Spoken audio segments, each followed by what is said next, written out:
The subject I would like to discuss with you is psychological needs. I think there is a natural prejudice against taking psychological needs as seriously as they need to be. If a person is working on something and he gets a headache, serious headache, but he needs some kind of painkiller. If there's none in the house, he goes out and buys.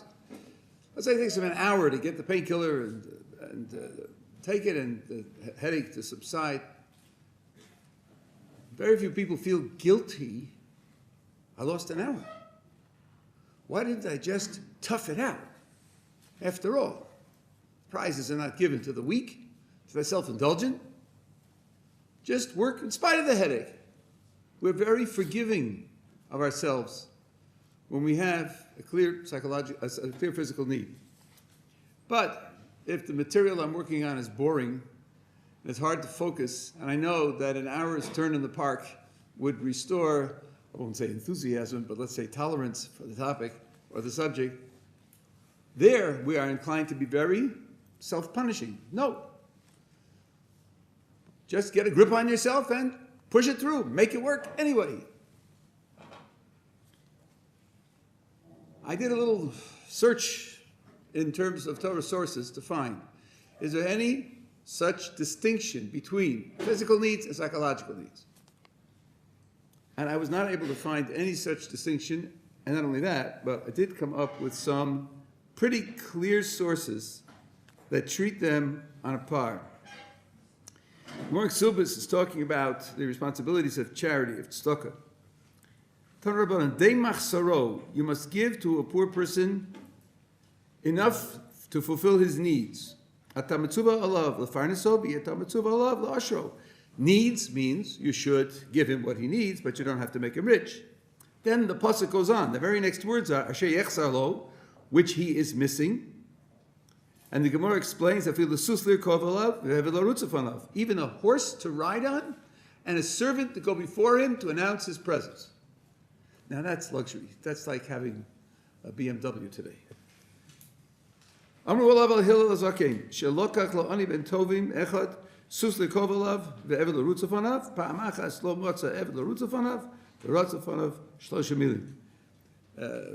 Hillel made sure there was a certain person who grew up in luxury and then who became poor as an adult. Hillel made sure that he had a horse to ride on and a servant. And when on occasion he couldn't hire a servant for this poor fellow, Hillel himself served as his helper, his servant. Now this is tzedakah. We're talking about tzedakah money.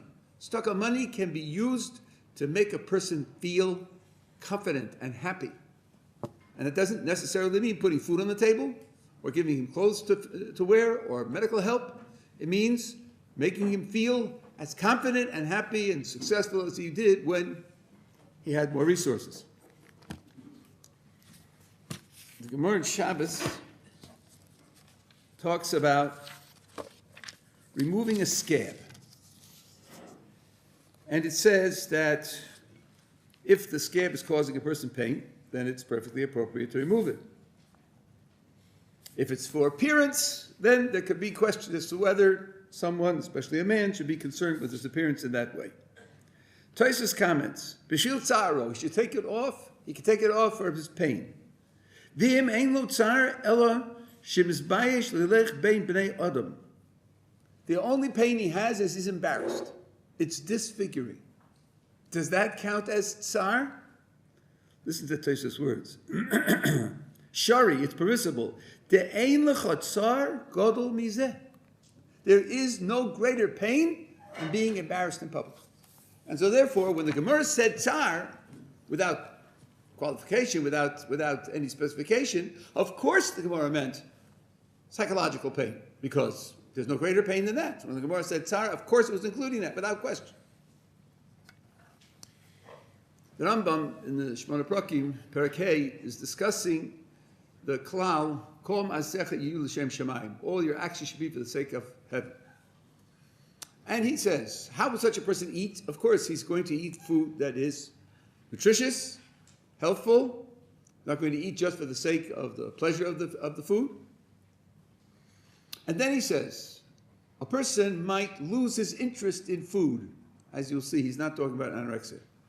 Might lose his interest in food and not receive adequate nutrition. What should we do for such a person? Hire a chef to prepare the most attractive, tantalizing dishes so as to reawaken his interest in food. And then the Rambam goes on. There are certain types of depression that are brought about by aesthetic deprivation. A person who's surrounded by the drab and the ugly can become depressed. And such a person needs a steady input of aesthetic pleasure. Literature, music,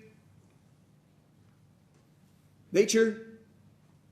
Now the Rambam juxtaposes, he puts back to back the need for physical nutrition, food, and the need for aesthetic stimulation for the sake of his psychology. And then he goes on, and he says, a person, all of whose maisim, the Shem Shemaim, does everything for the sake of heaven, is not going to sew golden threads into his clothes, and he's not going to paint golden murals on the walls. And the reader says, of course, that's obvious. And the Rambam says, unless, the reader says, unless? You mean there might be a time when the Shem Shamayim, for the sake of heaven, I would sew golden threads into my clothes and paint golden murals on the walls? And the Rambam says, yes. If that's what you need to ward off depression, then that's what you should do. So the Rambam is treating depression with the need for psychological stimulus strictly on a par with nutrition, with the need for the stimulus of food. He treats them as in one breath. Now, these three examples, two Gemaras and a Rambam, obviously don't have any locus in a particular contemporary group with particular surah of Avodas Hashem, which might arouse partisan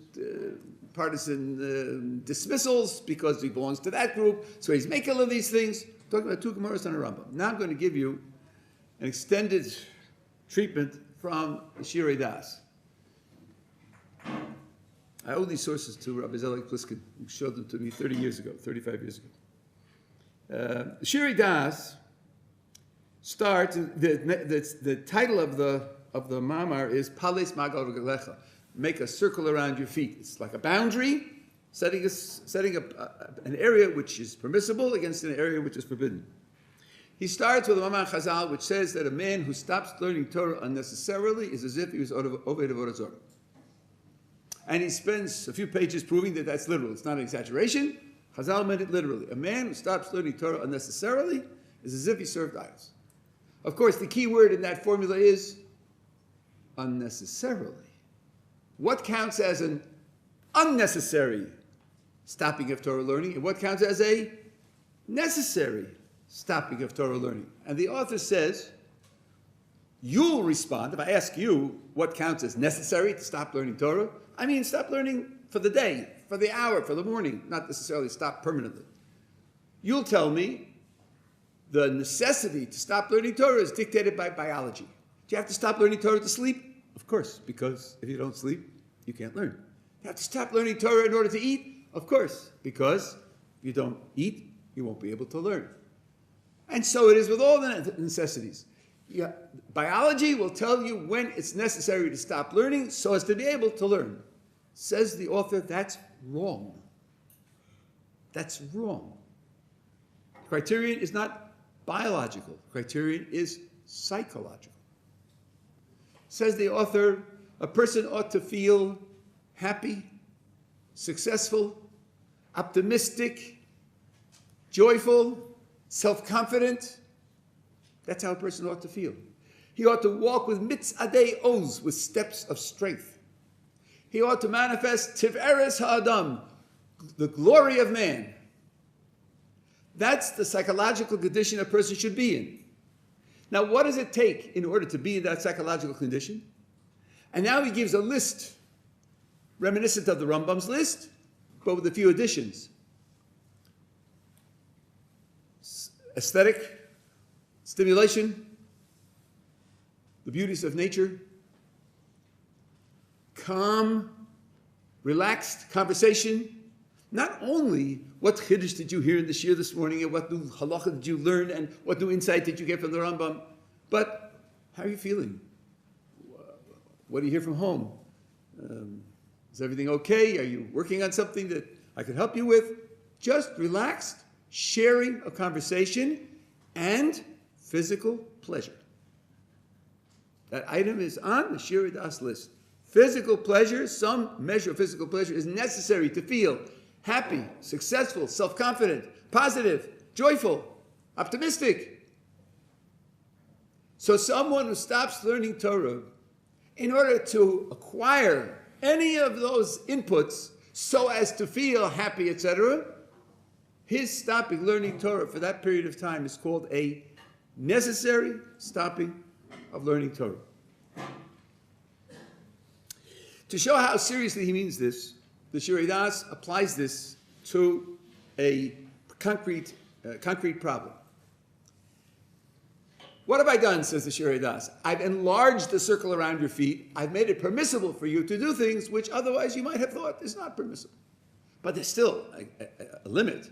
There's still a limit beyond which it's luxury. Maybe you're in a 4-hour Seder, 4-hour steady learning Seder. Some of the boys here are new. That may sound like an extreme. I have grandchildren, one grandchild who's not yet bar mitzvah, who did 3 5-hour storm in one day. We train our kids early, that they should be able to hold on to something like that. But you're doing it, and you're doing it as a newcomer, and after 3 or 4 hours, you just need a break. So according to this, take a break. Because you're not going to be able to hold on. And you're certainly not going to be hold on to being happy, self-confident, optimistic, joyful, if you punish yourself. But 1 break is enough. 3 breaks is unnecessary. It will not build up your positive emotional tone to take 3 breaks. Now, where do you draw the line? Where do you draw the line? So the Shirei Das envisions a person who says, I'm not here to fool around. I'm a serious person. I'm here to serve HaKadosh Baruch Hu with seriousness and responsibility. So, when I try to decide whether I need a break from learning, I've kept records. How many hours of learning have I averaged over the last 6 months per day? And what was the average temperature and humidity during those days? Was the air conditioning working in the base medrash? Was it not working in the base medrash? And when was my last meal? And how many hours of sleep did I get the last night? And I'm doing Fourier analysis for those who know math, to make sure that when I take it, it's only something that I really need. Now, says the author, when you're doing this analysis, how do you feel? Well, he says, actually, I feel worried because I don't want to take what's not necessary. And I'm not sure. I feel that I don't know if I can rely on myself to make the right judgment. So I'm doubting myself, and I'm worried that I'm going to make the wrong mistake. And I'm a little nervous and anxious about it because I'm a serious person and I want to do the right thing. Says the author, so in your attempt to take the breaks that you need so that you'll be happy, strong, self-confident, optimistic, and joyful, you're making yourself neurotic. Under those conditions, don't analyze. Don't keep records. Don't make judgments. Just take it. Just take it. Don't analyze and take it. When do you draw a line? When it's obvious. When it's obvious. I know I'm itching for a Coke, but I know also that the Seder ends in 45 minutes. I can make it to the end of the Seder and nothing will happen. Then draw a line. But if you're in doubt and you're worried about making the right decision, cancel the worry and just take it. Obviously, this is a very serious issue. Now the question is why? Why should I be happy, self-confident, optimistic, strong, joyful? Where is the mitzvah to have that emotional set? Is there a mitzvah to be happy? No, there is not. You can look through the Taryag mitzvos, any count you like, and you can look at the Shulchan Aruch, you will not find a sif that says, be happy. True, we have certain times, Samachta b'chagecha, on the holidays, which means that's reserved for the holidays. And we do have David HaMelech's famous pasuk, Ivdu es Hashem b'simcha, When you serve a Kadosh Baruch Hu, you should serve him with simcha, meaning that simcha is an adverb, how you do a mitzvah. And if you are zeicha, something which is possible, which I can't talk about today, to be serving the Kadosh Baruch Hu 24/7, 365, it is possible. So then, it's important to have simcha as the quality of the avoda, the service that you do. But a mitzvah, to be happy, you don't have. So where's all the sources, in particular the Shirei Das, where is he coming from? And he tells us. He says, HaKadosh Baruch Hu wants not only great quantity of avoda, but he wants high quality avoda. He wants the mitzvos to be done with a quality of performance which can only be delivered by someone who has that high emotional state, that high emotional tone. So I'll give you an example. A person who's worried, self-doubting, somewhat depressed, and someone else asks him for advice, for an eitzah, for help. Who am I? Can I qualify to give you help? And besides, I'm in trouble. Things aren't going well. I'm worried about how things are going to work out at the end of the week.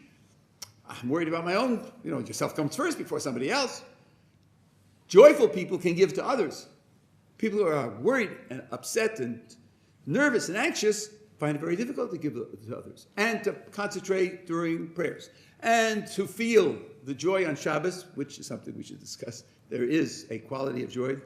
Chatzotros are blown beyond simchaschem, and Chazal say elu Shabbosos. So there is an Indian of simcha on Shabbos, but you won't have that on Shabbos. You won't have it. When somebody else has a simcha and you go to participate, you won't be able to show the joy and participate in the joy of the other people. The mitzvos that you are doing will not be able to be done with the quality that they should. This was brought home to me by something that I heard from my Rebbe Zatzal, Boston Rebbe. When Yosef was in Mitzrayim and Yaakov Avinu thought he was dead and he mourned for him for 20 years, and then he heard that he's alive and he comes down to Egypt to join him, and Yosef leaves his place and comes to meet Yaakov, and they embrace. And the pasuk says, according to most Meforshim, others say it the other way, but according to most Meforshim, it says that Yosef cried on Yaakov's neck. But Yaakov didn't cry. So Chazal ask, why wasn't Yaakov crying? After all, Yaakov thought Yosef was dead. He now finds out that he's alive. He's embracing the son whom he thought was dead. He should surely be the one to cry. And he's not crying. Say Chazal, he was saying Kriya Shema, reciting the Shema. Well, that Chazal is quite challenging. Reciting the Shema, why was he doing that? You'll tell me it was the time for the Shema in the morning. You know very well how long it takes to recite the Shema. Okay, for us experts, it takes 4 or 5 minutes, 3 minutes, 2 minutes. Yaakov Avinu was different, 20 minutes, a half hour. There's 3 hours in the morning. He obviously chose that moment to recite Shema. Why did he do that? So the Rebbe said, what do you do in Shema? You're Makabel Olach Shemayim. You take upon yourself the yoke of the kingdom of heaven. You say to HaKadosh Baruch Hu, I am your servant. You are my master, I am your servant. You pledge yourself to HaKadosh Baruch Hu. How much do you offer HaKadosh Baruch Hu? Everything. How much is everything? It depends upon how much you are. Yaakov Avinu, for the 20 years he was mourning for Yosef, had no nevuah, he had no prophecy. Because to have prophecy, you have to be on a certain level of simcha, and he didn't have it. Yaakov Avinu said Shema all those days, those 20 years. Each time he said Shema, he said, Ribono Shel Olam, I'm offering myself to you. But there was less of him during those 20 years. Now he hears that Yosef's alive. And he envisions that moment of embracing him. And he thinks, that moment when I embrace him, I will have a joy that I haven't had in 20 years. That's when I want to say Shema. Because I'll be able to say a Shema that I haven't said for 20 years. That's the idea of when you are joyful and happy, optimistic, and self-confident, strong, you can do mitzvos with a quality that you otherwise cannot do. That is the investment that you are making when you stop Torah study in order to be able to have that ideal emotional set. I'm going to give you a couple of examples of applications of this. I have an acquaintance, an American, who was on the beach in Tel Aviv, the separate beach, and he saw an old gentleman there in a beach chair, long white beard, sitting there. No grandchildren running around, he didn't go into the water, he was just sitting there. And since this fellow is an American and he has no, how shall I say, sense of what's appropriate and no self-restraint, he went over to this elderly person and he said to him, I see you're here and you're here alone and you're just sitting, what are you doing here? I can't tell you the person's name, but if I told you the name, half of you would faint. He said to him, I'm a posek. Being a posek means you get shilas, questions, queries, and in order to answer them, you must be very careful. And you must make very careful distinctions. You must pick up on very fine details. You're talking about the nuances of human attitudes and feelings and relationships. And I find myself slicing hairs all the time. From time to time, I come to the ocean and I observe the breadth of the ocean and the depth of the ocean, and the power of the ocean, the grandness of the ocean, to restore my psychological balance so that I can be a balanced posek. That's how one of the Poskei Hador uses the aesthetics of nature to give him a balance so as to be able to serve HaKadosh Baruch Hu better. There was a Rosh Yeshiva here in Yerushalayim. Again, I can't use his name. I have permission to do so. But I know that he listened to Mozart regularly because he found that Mozart created in him a certain emotional set, certain feeling, certain attitude that helped him concentrate and be focused, and so he used Mozart for that purpose. There's a letter of the Chazon Ish. Now, as always with this type of correspondence, we don't have the letter that asked him the question, we only have the Chazon Ish's response. But from the response, the letter was from a yeshiva bacher, a yeshiva student, who came to the end of one of the trimesters in the three-part Jewish learning year, and I would guess it was the end of the winter because of what he wrote. And he wrote, I'm exhausted. I'm absolutely exhausted. And mentally and physically just worn out. And it's now the end of the trimester, the Zman. And I know that it's customary to take several weeks off from learning. Where does it say in the Shulchan Aruch that you should take vacations? Which siman is that? Which seif is that? Where is the Mishnah Berurah write about, or the Taz, or the Shach, or the... Where is it written? I don't know of any such instructions in the Shulchan Aruch. And therefore, he says, I feel guilty. And I don't know what to do. The Chazon Ish writes back, this is my translation, know, my dear one, that there is no sin or guilt. Taking a vacation from learning has no sin or guilt. It is the law of nature to become tired, and it is not appropriate to despise nature, for what we call nature is just the more constant aspect of Hashem's will. Now it's late afternoon, and it's a tanis, so I will explain that again. Chazon Ish is saying a fundamental yesod in Hashkafa here. What we call nature is just the way HaKadosh Baruch Hu runs the world in patterns, in regularities. Anais is when he runs the world in a way that breaks patterns and regularities. Many Rishonim and Achronim hold this way. The Chazon Ish is here on record as such. So, if something happens naturally, one shouldn't think, well, that's just nature, but I have to rebel against nature, I have to rise above nature. On the contrary, nature is God's will. And if it's God's will that a person, when he exhausts himself, wears himself out with effort, should become tired and lose his strength, then you're living God's will. So one should not despise that.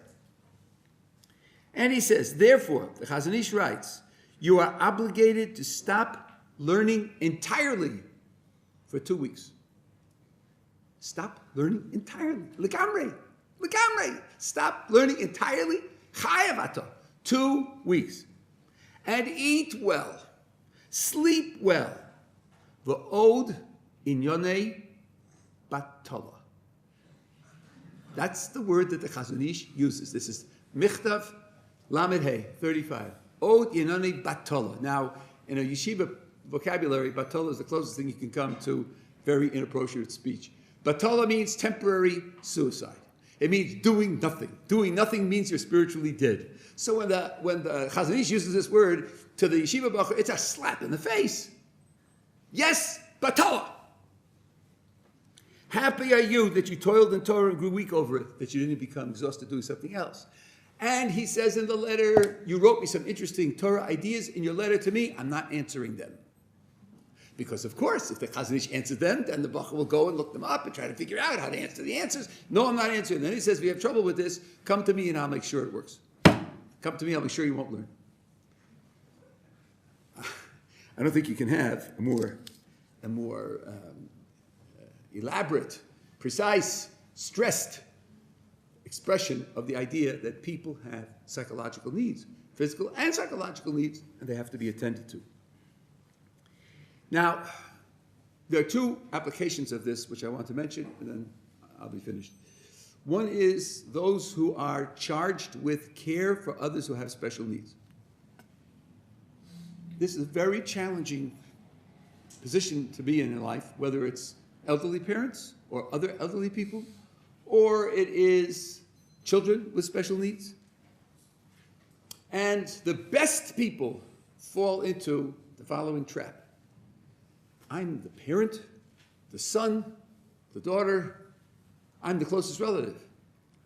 First of all, the primary responsibility is on me. And second of all, no one can care for my parent. I'm going to care for my parent. No paid person could do that. So if I take off time, I'm cheating my parent or my child. I'm cheating my child of the care that they need. How can I do that? How can I live with myself if I do that? Which is a very noble reflection. What's the result? The person becomes absolutely worn out. Being worn out, first of all, means that in all other areas of life, the person is not performing the way that person would wish, not the way that person can be proud of. And so the person begins to feel that together with the care for the needy one, is also a failure. The failure because of what he's not doing in the other areas. And then sooner or later, the care for the needy one also deteriorates because exhaustion makes it impossible. And then the person feels doubly guilty. Now, of course, what's the cure for being doubly guilty? Work twice as hard. Do the better job. But the person is in a downward spiral where there's no way out. If the person understood that investing in time off is investing in the care you're giving to the person who needs the care, and that it's natural to do that, just as the Chazon Ish told that yeshiva bacher, when you take 2 weeks off, you're investing in the next month's learning. This is not a waste of time. This is not abandoning Torah and mitzvahs. This is what the Torah wants from you. So the same thing's true when it's a question of giving care to others who need care. You need to take care of yourself so that you'll be able to take care of others. And the same thing is true in kiruv. A person who comes from an impoverished background, and I'm speaking now from experience because I grew up in a non-religious home, the same nobility of character can cause the same kind of crash, especially if you come to yeshiva. When I was becoming frum, there were no yeshivas, not for probably tshuva. You come to yeshiva and you're studying and you're hearing shiurim all the time, ideas, halachos, customs, practices, institutions, and you want it. You want it. All by next week. And it becomes overwhelming. And you say, but look, the creator of the world made me, the creator of the world made the Torah, so clearly he must have had me in mind when he made the Torah, so I must be able to do it. Answer, he had you in mind, and he created you as a being with needs and with limitations. And he had those needs and limitations in mind also. If you sleep 7 hours every night, Sunday night through Thursday night, when it comes to Shabbos, you're going to be Machal Shabbos. You're going to violate Shabbos because you don't know the laws of Shabbos. And there are lots of them. And they're complicated. So how can you sleep? Answer, Kadosh Baruch Hu made me, that I need sleep. And when I go to sleep, it means that he's already anticipating that I will make mistakes on Shabbos. And he's telling me that's a normal progress. That's a normal development. So you have to be kind to yourself. Forgive yourself. And really forgive is probably too strong a word. Be realistic about your limitations. Now, as life goes on, your needs in these areas change. And you should be sensitive to the changes up and down. A normal part of maturation is that you need less and less of the relief of diversions because you're capable of much greater focus. That's why studies in graduate school are harder than studies in undergraduate school, because you expect someone who gets to graduate school to be capable of much harder effort.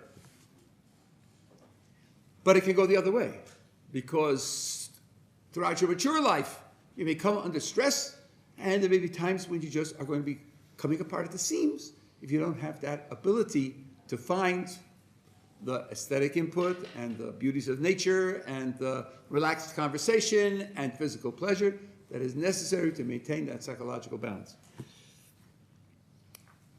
Kodesh Baruch Hu should give us the ability to have the sensitivity to our own needs and understand that our own needs are, like the Chazon Ish says, that's the way HaKadosh Baruch Hu created us. He created us with those needs. And the Shirei Das is telling us that it's a mitzvah to fulfill those needs because it's an investment in the quality of the mitzvahs that we can do to serve HaKadosh Baruch Hu in the best possible way.